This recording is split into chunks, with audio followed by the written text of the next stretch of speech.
All right, guys, shall we get started? Aloha, everyone. Thanks for joining us for our virtual meeting for Waiawa Phase 2, Solar plus Battery Storage. Today, I'm joined with Kirsten Punu from AES Distributed Energy and Nick Molinari, also from AES Distributed Energy. I just wanted to go through a couple of preliminary housekeeping items, just so everybody's aware. The first thing is, my name is Shane Peters from Peters Communications, and I'm a consultant to AES on this project. Just so our participants are aware, we're going to be handling questions and answers through the Q&A button on Zoom at the bottom of your screen. We also will be taking questions through our email address, Waiawa Phase 2, that's with the number 2, solar@aes.com.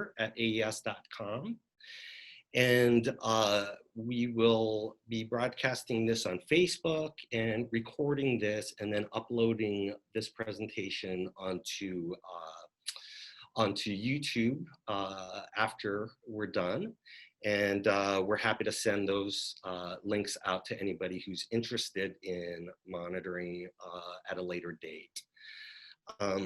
So with that, let me introduce Kirsten Punu, who's the Community Relations Manager for AES Distributed Energy here in Hawaii. She's a local Maui girl.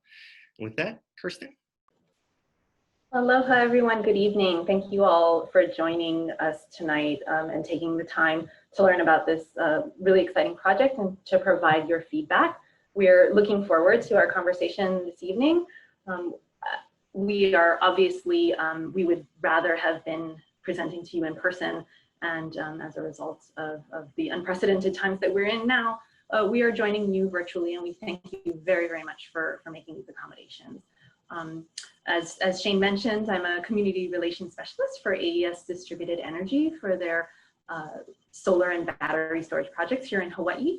I am born and raised on Maui, Maui High School, if there are any of my high graduates out there. Thank you very much for joining, and very, very excited to be a part of this project and to hearing your feedback.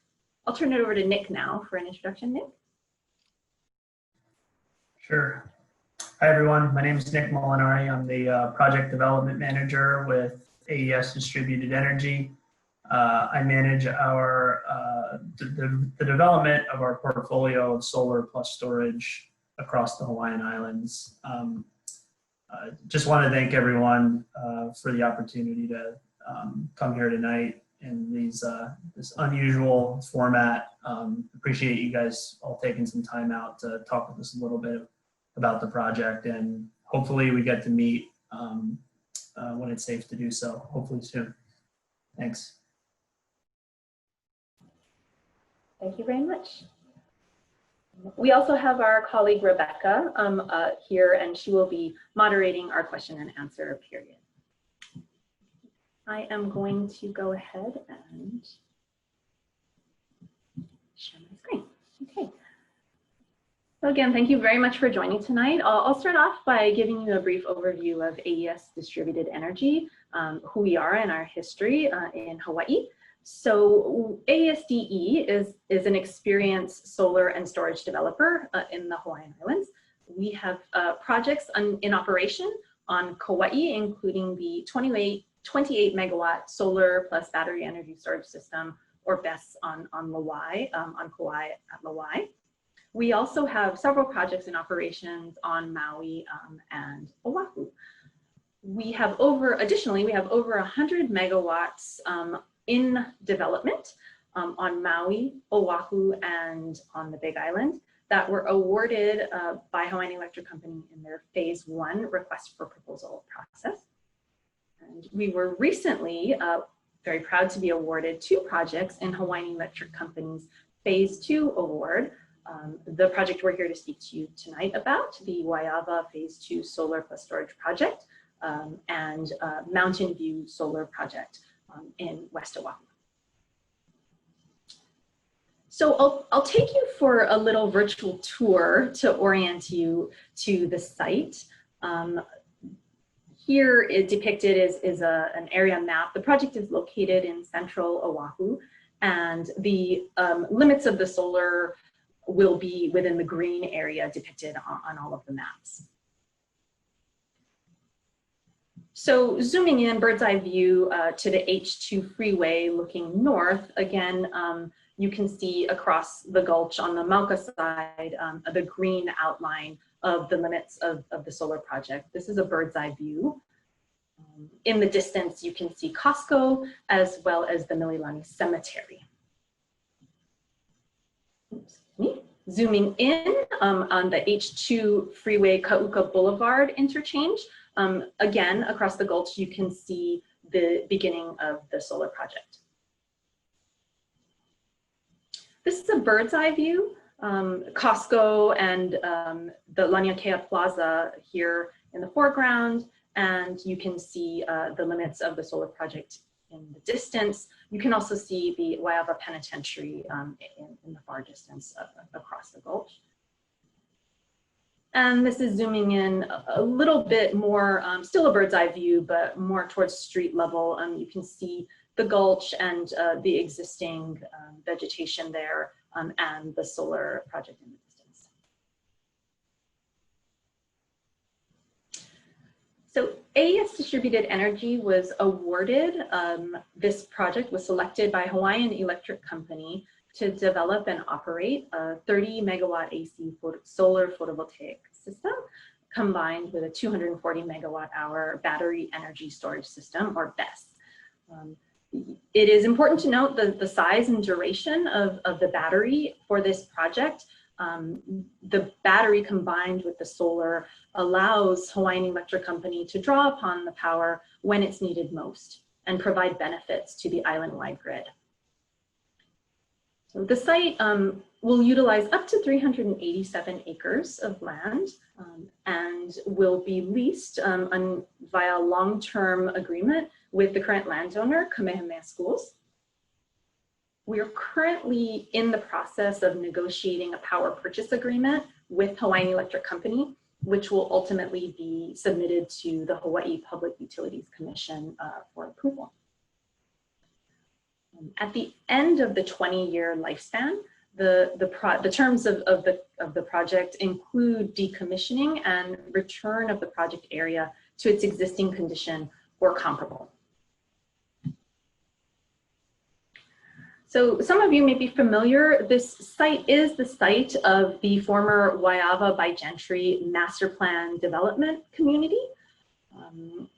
There is a separate solar project that is planned for this site on the parcel that is being developed by a separate developer. The state land use district is urban, and on the site there is a mixture of zoning from residential to business. The site is currently undeveloped. So at AESDE, we recognize that these are challenging times in Hawaii as a result of COVID-19, and we are deeply committed to playing our small part in Hawaii's economic recovery and generating jobs at a time when they're needed most. As part of this process, we will undergo an economic impact analysis as part of our due diligence process. This will help us and the community to fully understand the economic and employment opportunities that this project could bring.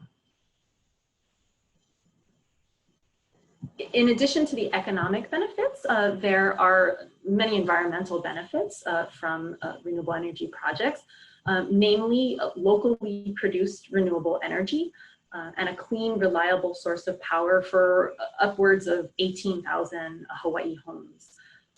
This results in an avoidance of fossil fuel for every home that we are powering as a result of this project is a barrel of fossil fuel we don't have to ship to the islands. Additionally, this project will help the state of Hawaii achieve its renewable energy goals by contributing approximately 1.2% of the total energy on Hawaiian Electric Company's grid. That's on Oahu, Maui, and Hawaii Island, the islands that Hawaiian Electric Company serves.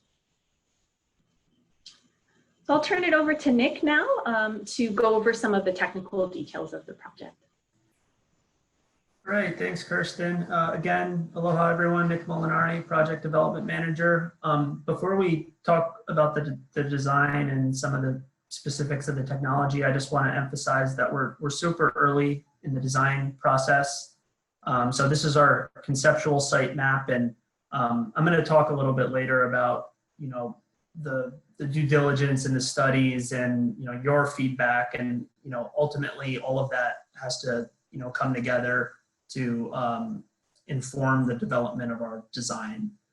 So this is where we're at right now. Most of what you're seeing on the screen are the solar panels themselves. So the big black lines right in the middle, those are all the solar panels. And I'll show you some photos to kind of you know, illustrate what this stuff all looks at. I know it's a little difficult on a 2D satellite image, but most of the project area is comprised of the panels themselves. You'll see little empty spaces kind of scattered and dispersed throughout the solar arrays. Those are where the battery containers and the power conversion stations sit. So the solar panels are putting out DC energy, and then the inverters are converting the power to grid compliant AC energy. So that's what those spaces represent.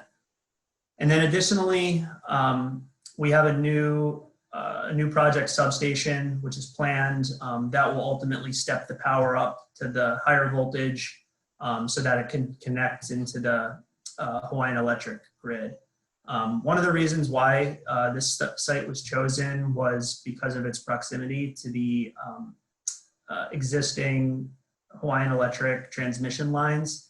So from where the new substation will be, we would run a connection and tie into the existing power infrastructure. As far as our access goes, we noted up on the kind of on the top of the array there, we would be utilizing part of Mililani Cemetery Road and right where it kind of meets Waiawa Prison Road before we come onto our site. And I'll talk a little bit more about you know, car volumes and deliveries and all that stuff in another slide. So let's show some of the photos. Kirsten, if we can go to the next slide. All right, so this will illustrate in better detail kind of what we just saw. This is our Lauai project. This has been operational now for I guess a little over a year and a half. It came online at the end of 2018. It's a very similar setup as what we're proposing here in Waiawa. What you're seeing are, you know, the solar panels, and you can see also the battery containers. They're all grouped together on a concrete pad. And then, you know, as I explained on the last slide, all the power needs to be stepped up to higher voltage before it is connected into the grid. And right in the middle there, you can see the substation. So this gives you kind of a good idea of what it looks like, you know, from a more of a three-dimensional perspective. Why don't we go to the next slide? We'll show some close-ups of the technology itself. So one of the neat things about the technology is, you know, with the solar panels specifically, they're mounted to a tracking system that follows the sun throughout the day to maximize the energy production. So a lot of the older solar farms that you may have seen throughout the island, you know, the panels were set at a fixed angle. So they just stayed at 180 degrees to the south and didn't move. You know, with new technology, newer technology now that, you know, we have the ability to track the sun slowly throughout the day. So in the morning, we're facing due east, and as the sun moves across the sky, the panels are following it until, they're facing due west at the end of the day. One thing I want to mention also, you can see, there's a good amount of space between the rows of panels. So it's a delicate balance, but something that we take very serious, and we take into consideration in our design, the balance between, how much vegetation is enough to prevent, erosion and runoff, and how much is too much so that you're creating a fire hazard. So on our project on Waiawa, what we did was we worked with a local sheep farmer to introduce sheep to maintain the vegetation, so that we established the ground cover so that there wasn't, increased runoff downstream, and at the same time, it was keeping the vegetation to a level where it wasn't, creating a new fire hazard. So I'll talk a little bit more about some of the fire and stormwater considerations a little bit later, but that's something where we look at very closely and make sure our design incorporates, the best management practices for those concepts. Just thinking if there's anything else I want to say about on the solar panels. One other thing on the solar panels themselves. So, and this kind of goes back to the vegetation as well. The fact that, we're not building, we're not proposing to build a new parking lot or a new shopping mall or something that's going to have a permanent effect on, the natural soil infiltration of stormwater. So as rain hits the panels, it can run off, and, because the soil beneath them is undisturbed, we have a relatively minor impact to stormwater, and any sort of stormwater that would be generated on the site would be contained on the site. All right, I think I've talked probably too much about the panels, so I'll start talking about the batteries. So in the lower right corner there, you can see the battery containers. They're glorified shipping containers, anywhere from 40 to 53 foot, fully loaded with the battery modules. So you can see on the left there what the inside of the container looks like. It's an important.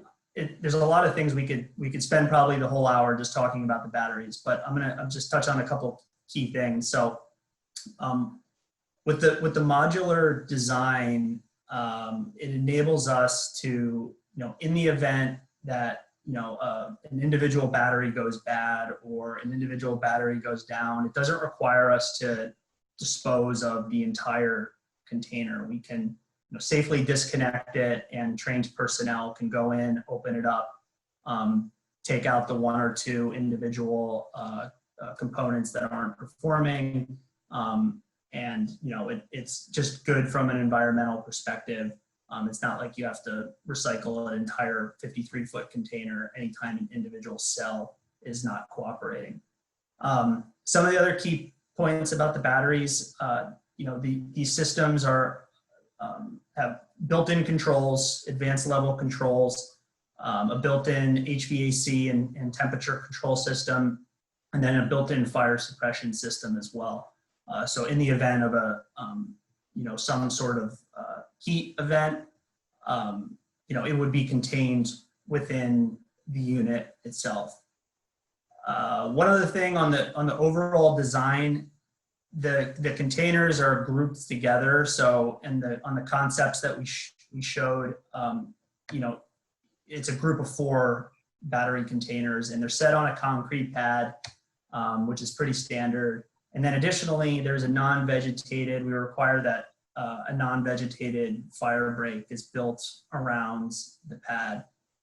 So that could be gravel, just no vegetation within a certain distance surrounding the concrete pad, which is just another fire control measure. I think we can move to the next slide. All right, so overall project timeline. you know, like I said, we're super early in the process. We just got the award from HECO May of this year. So, you know, right now we're working out the power purchase agreement with Hawaiian Electric, and we're really just starting our initial design and our due diligence and our studies, and, you know, really appreciate any thoughts or feedback folks have. You know, this is the first of hopefully many community meetings, and hopefully in the future, you know, we could do it face to face.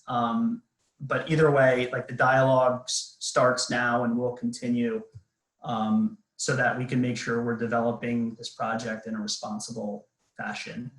You know, some of the key issues that we're at least looking at initially, and welcome any more. You know, fire, as I think I've talked about a bunch, you know, making sure the design, you know, incorporates fire prevention and fire mitigation and fire breaks, consultation with the fire department. And, you know, we're very sensitive to the severity of brush fires, and certainly want to, you know, be a good steward and make sure that, you know, we're not contributing to that. And in fact, our project could help. Additionally, we're looking at visual impacts.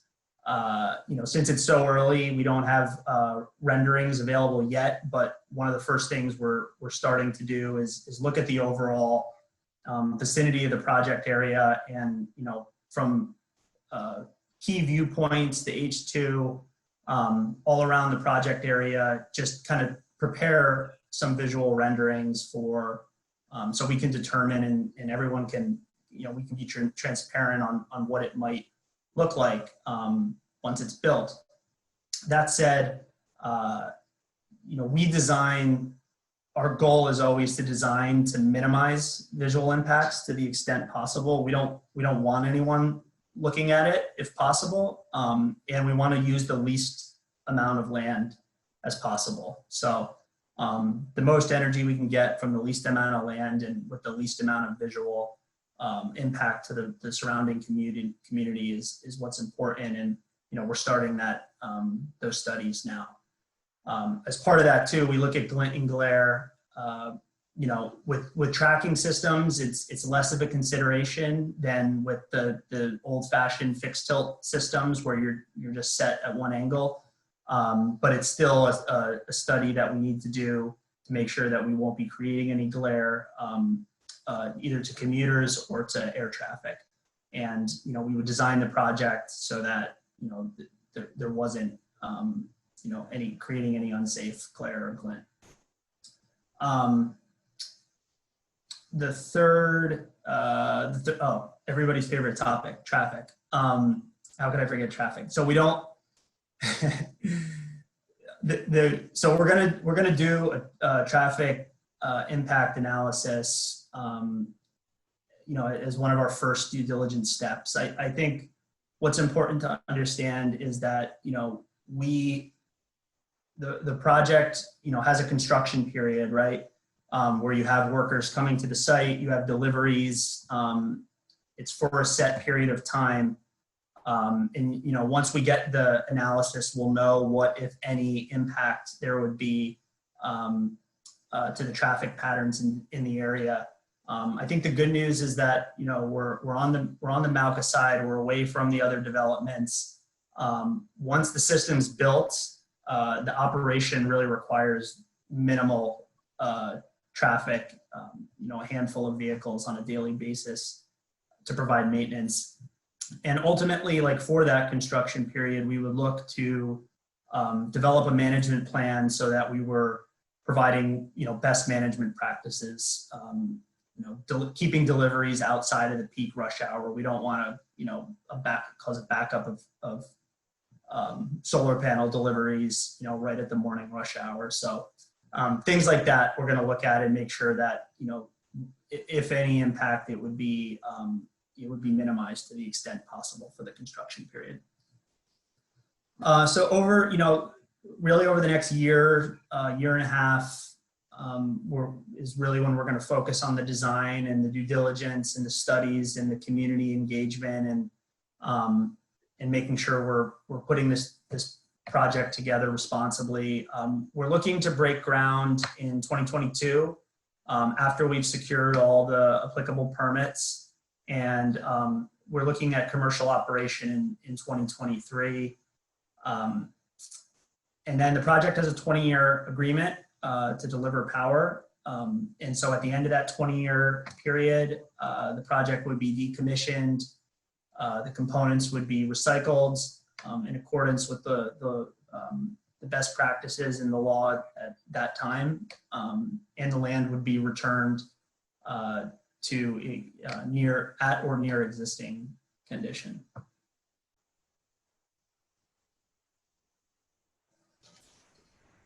Thank you very much, Nick. Yeah, and thank you for your mention. I do know there was a brush fire in the area, so that's an important consideration, and I hope everyone's staying safe out there and very hot and dry. So thank you again. We're now transitioning into the question. We want to hear from you. We're transitioning into the question portion of the evening. In the meantime, please do provide us your comments after this presentation or throughout the project. We have a dedicated project email at Waiawa Phase 2 solar@aes.com. In addition, we have established a project website where you can get more detailed information, as well as a Facebook page, which we will be posting, related project updates. So without further ado, I'm going to turn it over to Rebecca, and she will read some of your questions. Hi, everyone. The questions will be read and answered in the order that they're received and within the remaining time period that we have. Our first question that we have is, will there be complementary activity on the site, such as beekeeping, cattle grazing, food, and or landscaping plant production? Thank you very much for that question. As Nick mentioned, we have a proven track record of working with agricultural partners, in the case of Lowai, with our local sheep farmer, to have compatible and complementary agricultural activity on the site. We will most certainly be working and seeking partnerships similarly for this site, and we do really want to hear your feedback on your thoughts on how and what you would like to see. Kristen, I think I was just going to add one thing. I think what's really important to note is that this particular project is in the state land use urban district. Under the state land use agricultural districts, for anything like agricultural soil conditions B, that would require a compatible agricultural use under state law. But despite this particular project area being urban, I think that's those sorts of complementary ag uses would continue to be in the mix and part of the discussion as we look to refine the design and the layout, again, in keeping with the community's feedback, the landowner's desire, and the rest of the community's desired outcome for this project.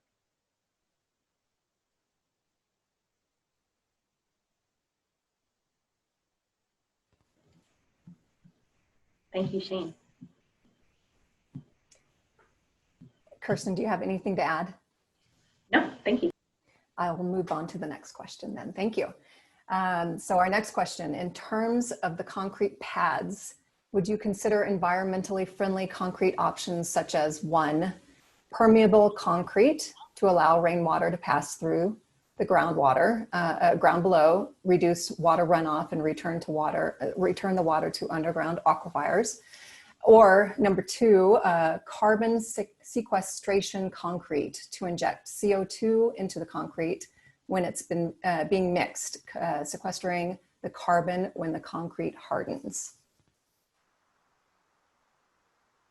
Let me know if you need me to repeat any of that. No, it's a great question. And it sounds like whoever's asking it knows, has some ideas. So I personally haven't looked at that. And yeah, I would definitely appreciate more information, and I'm happy to talk to our engineers about, about those concepts. Carbon sequestration one is really interesting. So yeah, I don't, we're open, and I don't have a definitive answer other than I would love more information, and whoever submitted that, if they want to provide more information or our project email address and, if contact information, that would be fantastic.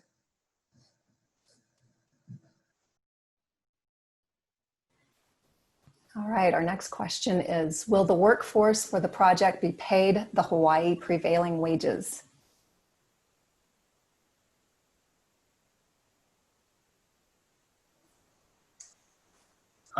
Hey, this is Nick. I can take that one again.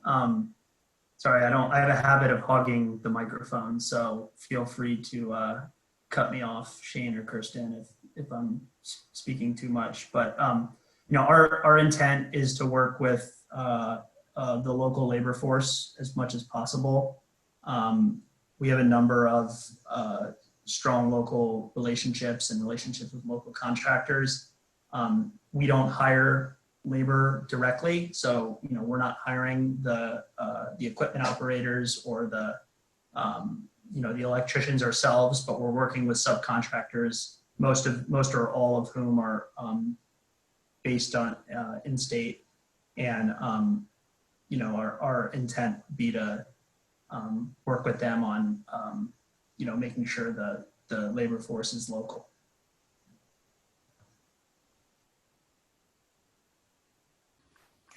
All right, this next question is a good one, interesting one. Why did you choose 8 hours of storage with the batteries? Most other projects are 4 hours.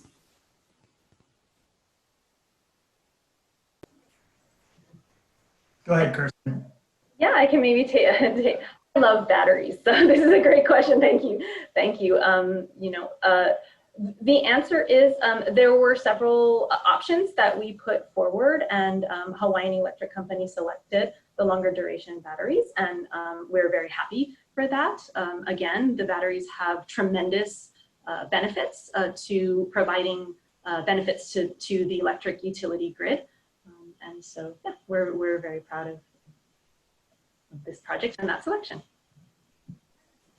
Yeah, and if I can add too, it's an interesting concept, and you're right that most projects are 4 or 5 hour duration. So in this case, it allows additional DC capacity, additional energy to be produced and discharged at a slower rate.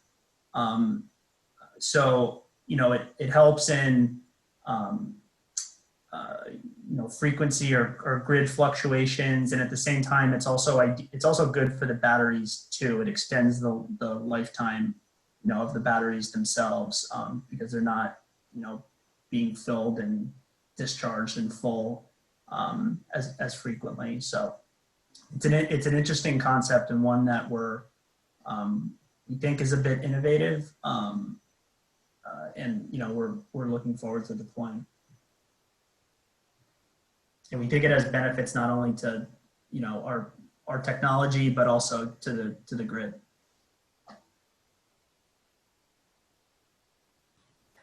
Another question is, have you begun environmental or cultural studies for the site?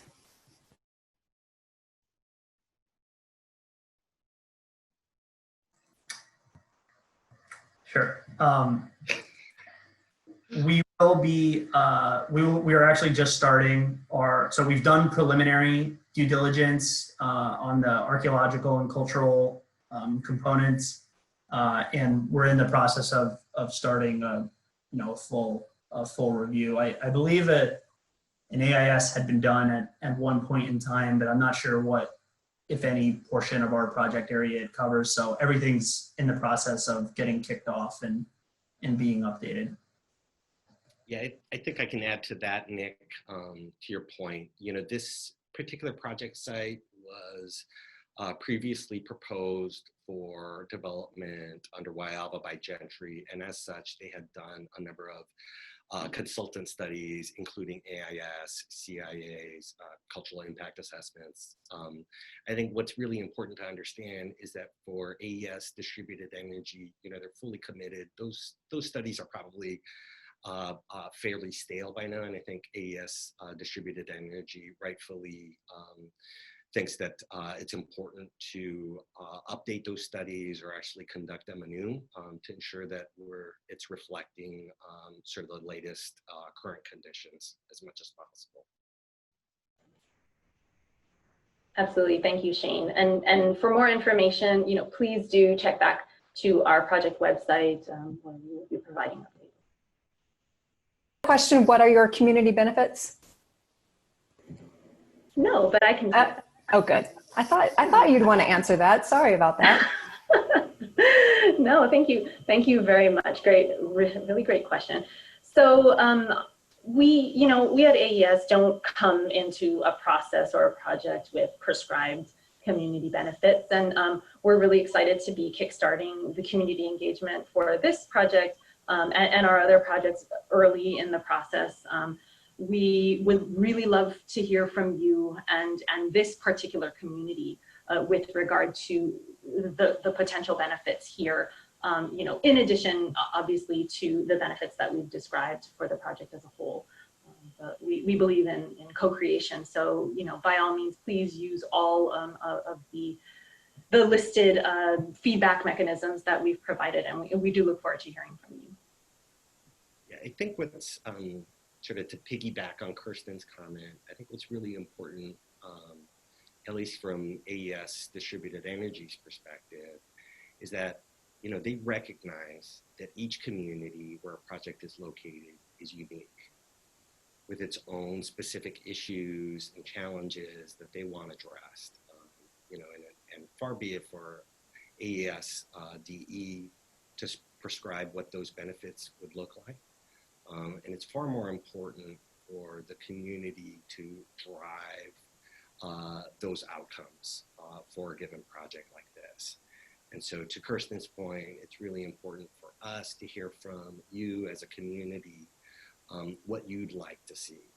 And through that process, it's our hope that we get the most responsibly developed project online.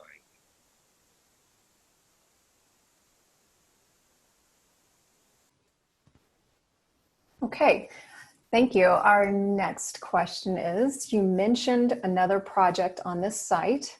What project is that?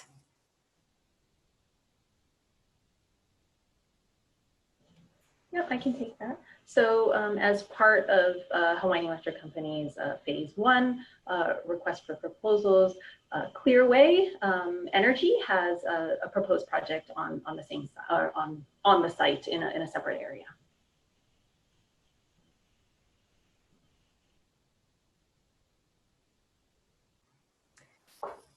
We do have time for a few more questions if there are any from the audience.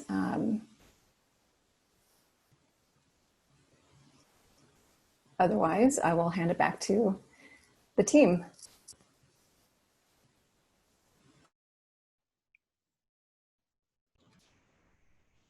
Thank you very much, Rebecca, and thank you everyone again for joining us here tonight and for the wonderful questions. We really appreciated, again, the opportunity to present to you tonight. And as was mentioned, throughout this process, there will be other opportunities for us to receive your feedback and hopefully for us to meet in person. Kirsten, sorry to interrupt you, but I did, as I was wrapping things up, there were a few more that just rolled in. If we should continue to take a few more minutes, I have one more question for you. The question is, I understand your commitment to local labor. What about union labor? Yeah, good question. So same concept. We're early in the process on this project. We're our design is being developed, and as we get closer, we would prepare a list of contractors in the area to reach out to. Our commitment is to invest in the local labor, the best local labor possible, and receiving the most highly skilled workforce that we can get on the island to deliver the project on time. Yeah, and I'll just add, to sort of Nick's response, sort of in keeping, we're very early on in the process, having just won the award, and having to continue through the design, due diligence, and community outreach process. But what I think is really important is that, everybody understand that AES has a track record of keeping an open bidding process. And so if there are, union contractors and others that are interested, we strongly urge those who are interested in finding employment or securing contractor or subcontractor work to keep in touch and use our project email address as well as the website or social media accounts to follow our progress. And when we get closer to the bidding process and get through some of the engineering or some of the design work, we'll be sure to update everybody, including those who are interested in those work opportunities.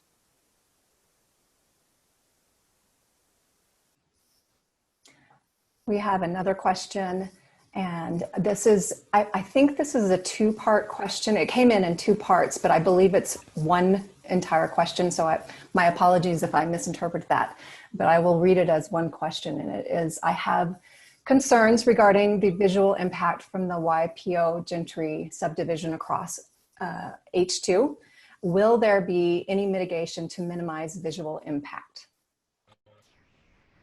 Thank you for that question. Yeah, again, we're very aware of the community's concerns with regard to visual impacts, and as Nick stated, we will be doing a visual impact analysis particularly from neighboring communities to determine the extent of the visual impacts. Additionally, the project will be designed in order to minimize, to the extent possible, visual impacts to that regard. We will, if impacts are obviously found, there will be mitigation to the extent practicable through either design or coordination in some other way, shape, or form.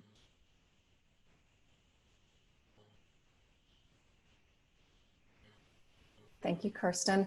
I do have another question / request, and there's a request to share the number of attendees to this virtual meeting. And I'm happy to do that. We have, at maximum capacity, we've had 26 attendees, and then our 4 panelists, well, 3 panelists plus myself. So a total of 30 people on this Zoom call. That is the end of my questions, although if we want to pause for a few more moments to allow any more last minute questions, we have about 8 minutes left or so, and I'll leave that up to you all to see where we go.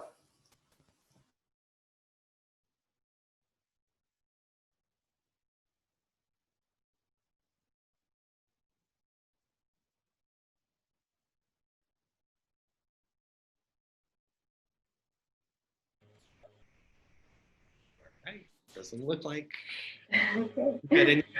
I think I just wanted to reiterate something that Kirsten and Nick had both expressed, in that AES Distributed Energy is deeply committed to continuing the process of community engagement and working with those in the area. And so we encourage everybody who's interested in more follow-up information to email us directly. If you're part of a community group or an individual that's interested in talking story with us virtually or individually, we're happy to accommodate those requests as well. So, and then obviously, as we continue through this process, we'll be scheduling additional meetings of our own that we'll initiate, and we'll be sure to update everybody via Facebook, email updates, and website updates.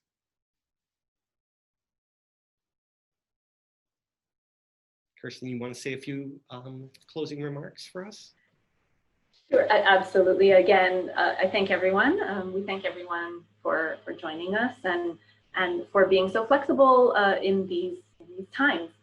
We do appreciate your time tonight, and we'll give you a few minutes back in your evening. So thank you very, very much again. And we look forward to talking story soon. Well, everyone, thank you. Hello. Thank you.